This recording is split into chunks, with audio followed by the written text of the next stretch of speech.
So good morning guys, welcome back.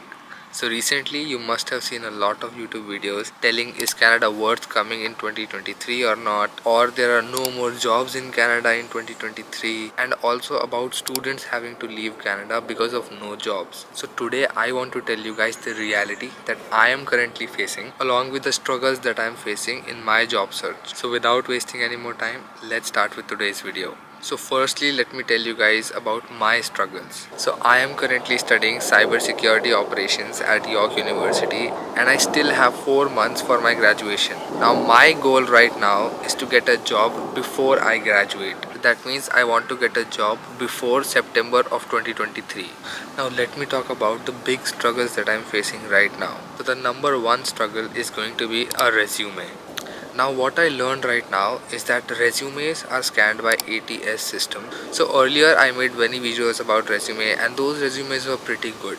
But while applying with those resumes, I wasn't getting the response that I wanted from the companies. So then I talked to a lot of people and they told me that the ATS system in Canada works very differently and you need to make a resume in a very specific format in order to land a job in Canada. So right now I am at the stage where I am revamping my resume to tailor it so that the ATS system scans my resume and shortlists it.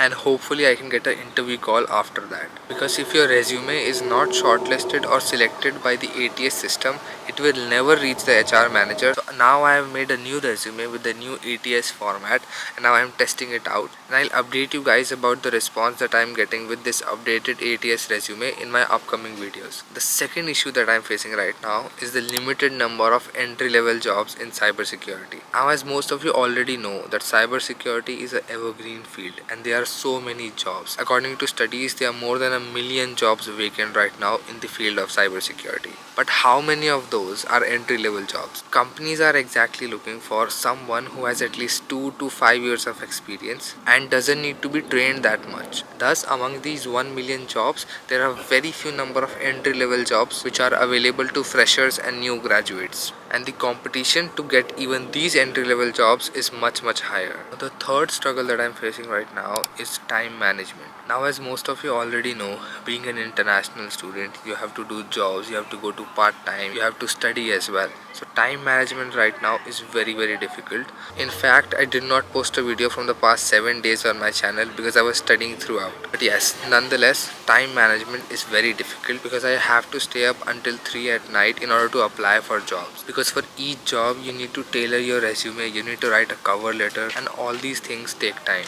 And when you have to apply for 200-300 jobs in less than 2 to 3 months, managing the time becomes very difficult. Now I want to answer a question. Are students leaving Canada because of no jobs? So the answer to that is yes. So I know there are many students who have completed their studies and even after getting their work permit for 1 whole year, they are not getting any jobs and many of them had to return to India or had to move to a different province apart from Ontario to at least get their permanent residency. So yes, the market isn't the best right now and there are a lot of layoffs due to recession, and getting an entry-level job has become even more difficult because you're not just competing with the people who are applying for those entry-level jobs, you're also competing with the people who got laid off from their jobs and are applying for the same role that you are applying. And in my past 1 year in Canada, I have done a lot of things which are outside of my field in order to help me get that Canadian experience. Worked on quite a few projects apart from college projects in order to make me stand out, but I am still not sure if those efforts are enough. And I hope that my hard work pays off, as everyone says, because I am going to document each and everything that I am doing so that you guys know exactly the things that I did in order to land a job and what you guys need to do in order to land a job as well. And at the end, it's gonna save a lot of time for you guys because the mistakes that I am doing right now or I am going to do,